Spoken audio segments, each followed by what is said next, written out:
narasumber yang ada. Kita langsung to the point. Pada hari ini kegiatan kita yaitu Pekan Literasi Sekolah, terkhususnya diskusi buku dengan judul bukunya yaitu Ruang Rindu Seorang Skizofrenia.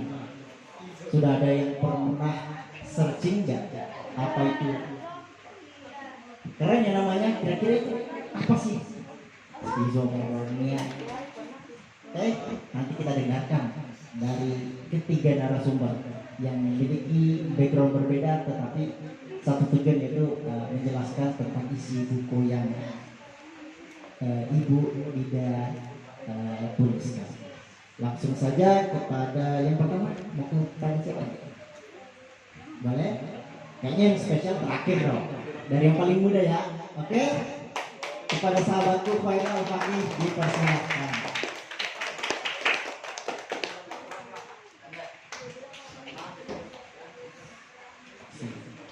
Assalamualaikum warahmatullahi wabarakatuh. Waalaikumsalam warahmatullahi wabarakatuh. Selamat pagi. Pagi. Gitu dong. Selamat pagi. Pagi.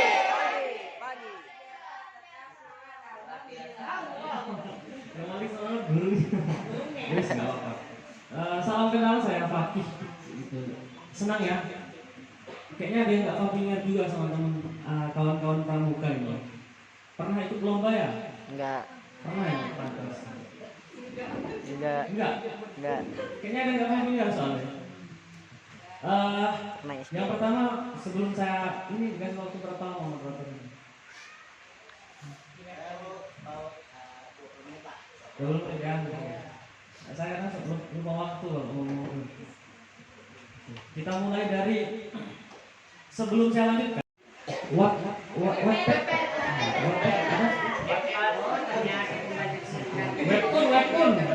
Webtoon. Lagi kan udah ada.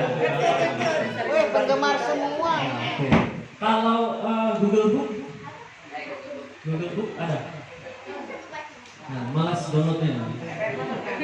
Oke lah, setidaknya keren kawan-kawan yang saya panggilnya kawan-kawan. Kenapa? Karena dari kita berkawanan. Kalau adik, nanti saya harus sedikit dihormati dari kalian. Saya juga malas menyayangi kalian. Ayo kita belajar bareng berdua sebagai seorang kawan gitu ya. Kembali ke laptop terkait visual novel, webpad, link line webtoon dan segala macamnya itu, saya rasa itu udah jadi keniscayaan gue ya. Itu anak-anak zaman sekarang saya juga lebih banyak. Saya setelah terakhir saya buka buku itu pas kerjain skripsi bu sebetulnya. Selebihnya saya cuma baca buku e-book aja, PDF gitu. Nggak pernah pegang buku secara utuh gitu. Artinya keren, silahkan lanjutkan kebiasaan itu. Tapi saya rasa buku-buku yang berkualitas dari zaman sebelumnya juga banyak dan belum terupload ke aplikasi-aplikasi itu ya. Jadi bolehlah. Atau kalau mungkin pengen ikut baca di HP aja boleh. Tapi carinya di Google Scholar atau Google Books lagi, itu lebih bagus. Keluar uang sama aja dengan beli buku, tapi lebih murah kalau lagi internet. Kalian jago untuk buka-buka situs yang gratisan. Silahkan lanjutkan kebiasaan itu, tidak apa-apa. Tapi bagusnya buku itu dibeli untuk menghargai karya seorang penulis. Tapi kalau enggak kalian menyukai suatu komik kemudian apresiasi itu dengan mengirimkan koin gitu ya. Kalau di lain website koin, Tizo juga, atau mungkin minimal komen atau batu share lah. Itu salah satu bentuk apresiasi.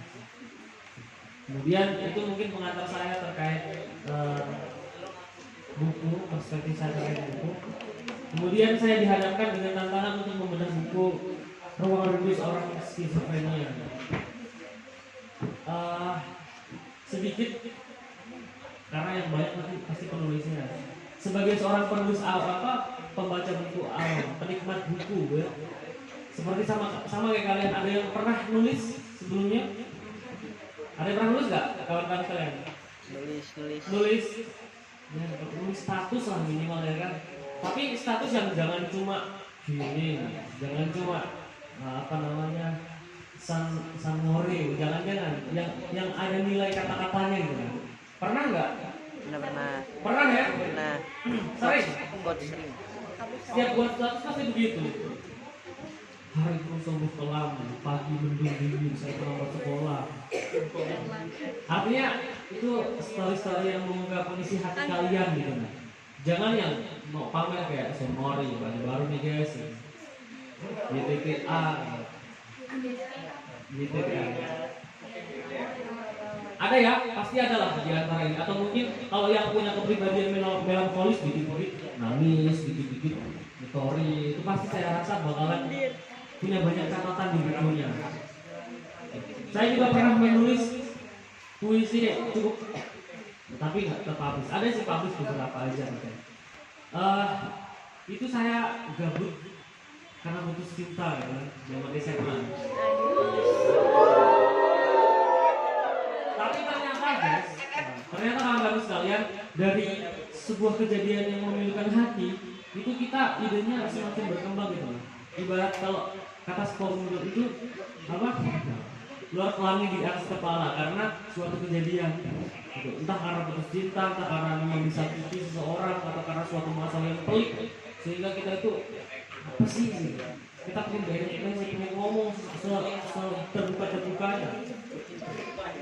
Akhirnya jadilah karya. Saya rasa yang barusan saya sampaikan juga muncul dari penulis-penulis yang ada di buku ruang rindu seorang skizofren ini. Saya rasa itu juga ini kayaknya dari kisah, menghimpun kisah-kisah gue ya, menghimpun kisah-kisah dari banyak orang, gak cuma kisahnya ibu aja. Jadi keren banget. Saya paling terpesona.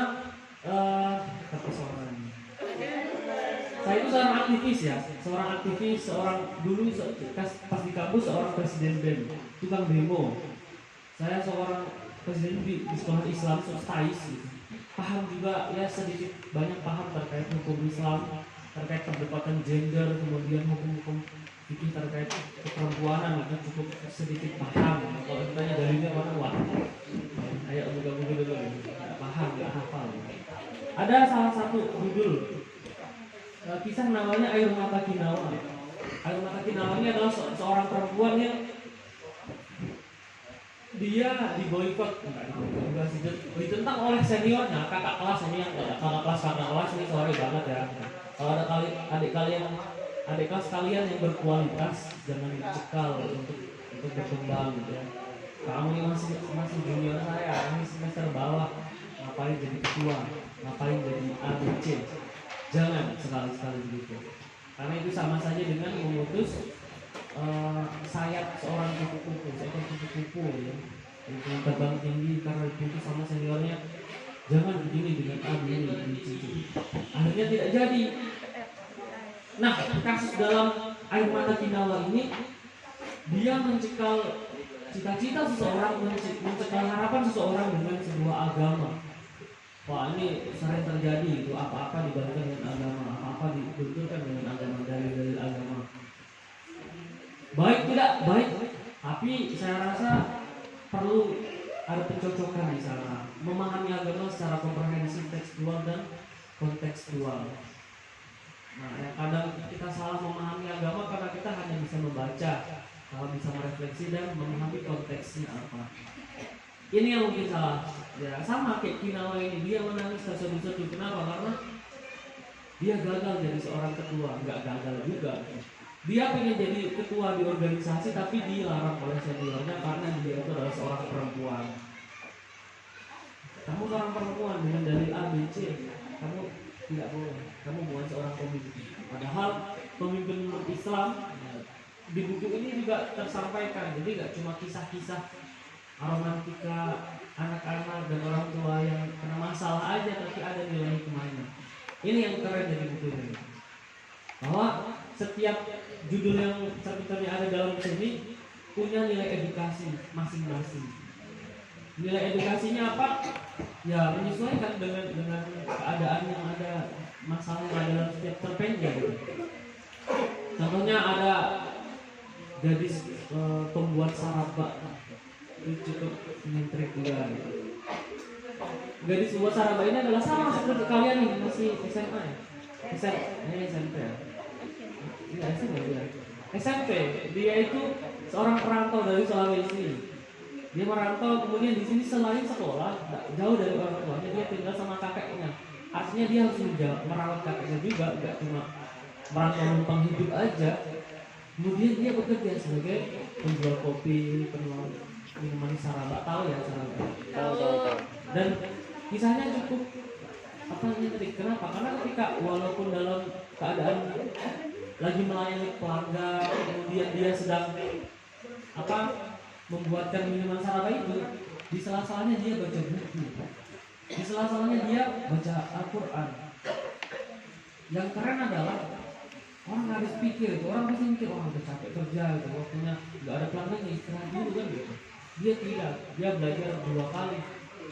Artinya dia tidak mau meninggalkan kewajiban dia dalam belajar dan juga tidak mau meninggalkan pekerjaannya, tanggung jawabnya sebagai guru. Itu sungguh definisi mandiri bagi saya. BTW banyak kisah-kisah yang sama seperti hidup saya di sini. Saya juga agak terharu pas baca itu. Keren juga kan gitu. Ada curhatan seorang pendosa di dalam sini terkait dia yang hancur karena broken home, kemudian dia masih, kalau di dalam tulisan ini dia masih dalam tahapan mengembalikan diri sebagai mengembalikan jalan hidup saja. Artinya belum jelas nih dia titik baliknya di mana. Tapi dia sedang dalam proses itu. Dia sudah sadar bahwa dia itu terjerumus ke jurang yang buruk gitu. Ini keren gitu. Dulu saya pernah di SMA juga, sehancur-hancurnya saya di SMA, saya tetap organisatoris. Betul kan? Jadi saya organisatoris yang wah kalau masuk di organisasi itu keren banget gitu. Tapi kalau di belakang wah busuk gitu. Busuknya itu ya banyak hal gitu. Kadang ya begitulah. Jangan gitu. Tapi yang ditiru organisasinya. Silakan berorganisasi, mengembangkan diri sebaik mungkin. Jangan sampai kalian melewatkan masa-masa indah berorganisasi itu karena kalian malas, mager, main HP segala macam. Kalau sekarang berorganisasi itu kalian bisa sambil main HP kok, bukan kalian bikin e-sport gitu kan. Bikin e-sport kan berorganisasi, tapi menggunakan gadget, menggunakan gawai untuk melaksanakan itu, tanggung jawab organisasi. Kemudian seorang perantau, saya dulu kesini itu waktu SMA, lulus SMA langsung ke sini kuliah. Aneh ya, dari Jawa kan banyak universitas yang bagus gitu. Kenapa malah kuliahnya di Kalimantan? Satu alasan karena gratis gitu. Gratis aja. Jadi ini kawan-kawan nanti ya, kalau misal udah SMA terus bingung kuliah di mana segala macam, jangan bingung, kalian yang penting semua belajar. Di sini gratis kuliahnya. Cuma bayar 100.000 per semester itu, insya Allah kalian nabung selama semester nggak sampai 1.000 itu, sampai 100.000 di akhir semester. Artinya yang penting kalian mau aja dan teruslah belajar. Kalau kalian bilang nanti masa-masa ini itu masa-masa di SMA atau sekarang masa-masa di SMP, tidak, kuliah nanti bakal menjadi masa-masa terindah kalian. Di buku ini ada juga sosok yang sangat teladan bagi saya. Dia saya ketika belajar masalah hidup ini. Nah intinya gini, saya agak lupa kalau hafal-hafal gitu. Nah, dia belajar di pondok pesantren, kemudian jauh dari orang tuanya, pesantren jauh dari orang tuanya. Dia ini memiliki prestasi yang cukup baik ketika belajar di pesantren itu. Nah orang tuanya itu di sana tak pernah bisa tahu di mana. Kalau disebutnya di sini di Kalimantan Timur, tapi aku rasa di sana kan. Aku rasa kan nanti dijawab sama ibu.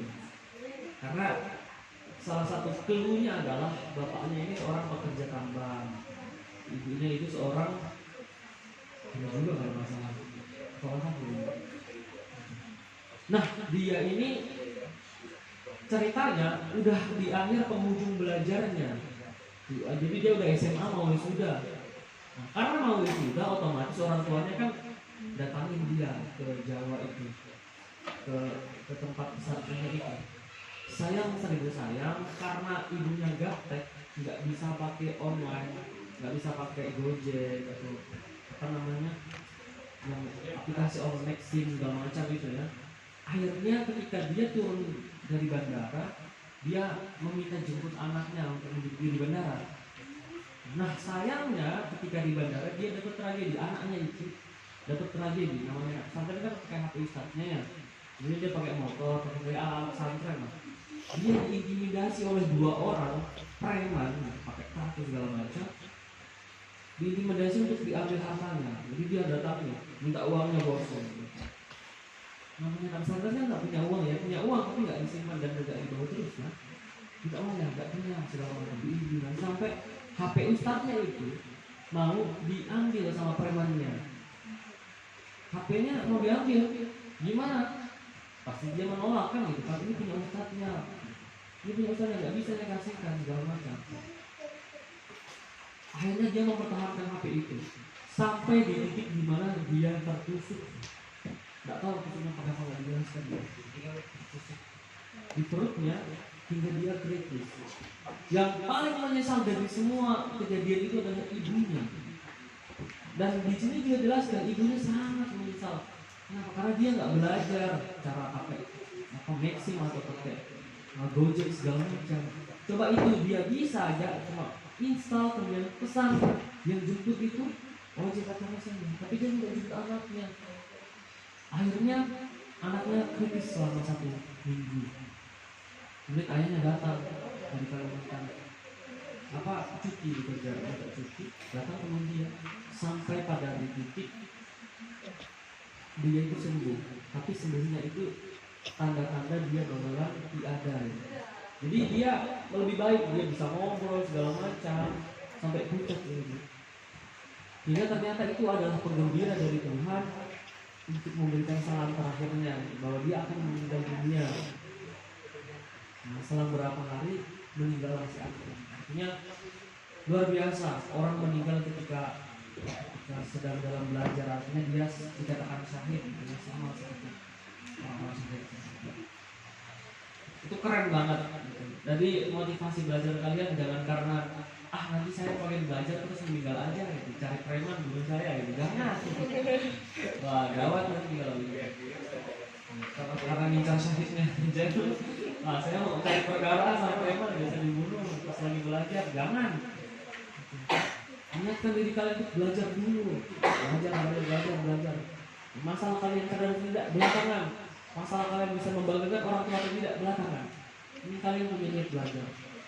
Karena Allah menilai kalian karena prosesnya, bukan karena hasilnya kan gitu.